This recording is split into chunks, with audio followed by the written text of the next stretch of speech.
அனைவருக்கும் வணக்கம். இன்றைக்கி தமிழகம் முழுசும் போயிட்டுருக்கக்கூடிய பெண்கள்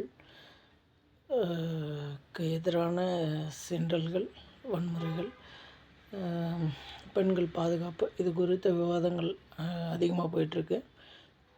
எனக்கு தெரிஞ்ச கருத்தை நான் சொல்கிறேன். ஒன்றும் இல்லை, பெண்கள் சொல்கிறாங்க எல்லாம் சேஃப்டியாக இருக்கணும், பாதுகாப்பாக இருக்கணும், தற்பாதுகாப்பு ரொம்பவும் அவசியம், கையில் ஹேண்ட்பேக்கில் மிளகா பொடி வச்சுக்கோங்க, ஸ்ப்ரே வச்சுக்கோங்க, இந்த மாதிரியெல்லாம் சொல்கிறாங்க. எனக்கு அதில் மாறுபட்ட கருத்து தான் இருக்குது. ஏன்னு கேட்டிங்கன்னா, நீங்கள் அந்த ஹேண்ட்பேக்கில் இருந்து அந்த மிளகாத்தூளோ ஸ்ப்ரேவோ கத்தியோ ஏதோ சமையல்ஸ் ஏதோ ஒன்று நம்ம எடுக்கிறதுக்குள்ளே அது வரைக்கும் அக்யூஸ்டு சும்மா இருப்பானா? ஸோ அதெல்லாம் சும்மா நம்ம சொல்லிக்கலாமே தவிர நடைமுறைக்கு சாத்தியப்படாத ஒன்று இது எல்லாமே. ஸோ அப்போ நம்ம என்ன தான் பண்ணுறது அப்படின்னு சொல்லி பார்த்தா, ஒன்றும் இல்லை, பெண்கள் தனியாக போகிறத குறைச்சிக்கணும்.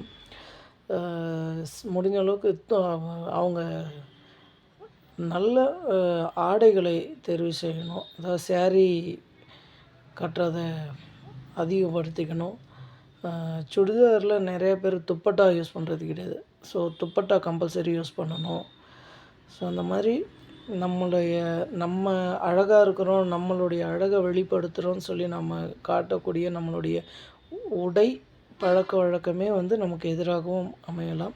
ரெண்டாவது, ஃப்ரெண்ட்ஸோட பார்ட்டிக்கு போகிறேன், அங்கே போகிறேன், இங்கே போகிறேன்னு சொல்லிவிட்டு, லவ்வர் கூட போகிறேன், சமையல்ஸ் எங்கேயோ ஒன்று போகிறேன்னு சொல்லிவிட்டு தனியாக ரிட்டர்ன் ஆகிறது வீட்டுக்கு வரும்போது.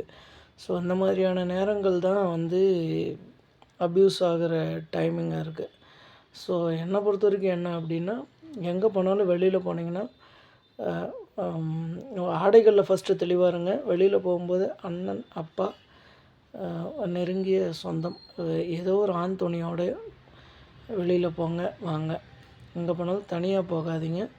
இதுதான் உங்களுக்கு சிறந்த தீர்வாக இருக்குமே தவிர, பெண்களுக்கு மற்றபடி எந்த ஒரு விஷயமும் பாதுகாப்பான தற்காப்பு அப்படின்னு சொல்கிறது எல்லாமே சும்மா ஏமாத்துகிற கண்கட்டு வித்தையை நம்மளை நாமே ஓகே நான் கோடீஸ்வரன் அப்படின்னு நானே பேசிக்கிற மாதிரின்னு வைங்களேன். அந்த மாதிரி நினைக்கிறது தானே தவிர எந்த ஒரு சூழ்நிலையிலும் அதெல்லாம் பயன்படாது. உங்கள் வீட்டில் இருக்கிற பெற்றவங்களை மதிங்க, பெரியோர்களை மதிங்க. யாரையாவது ஆண் துணையோடு எங்கே போனாலும் வெளியில் போங்க, வாங்க, சேஃப்டியாக இருங்க. டேக் கேர், பாய் பாய்.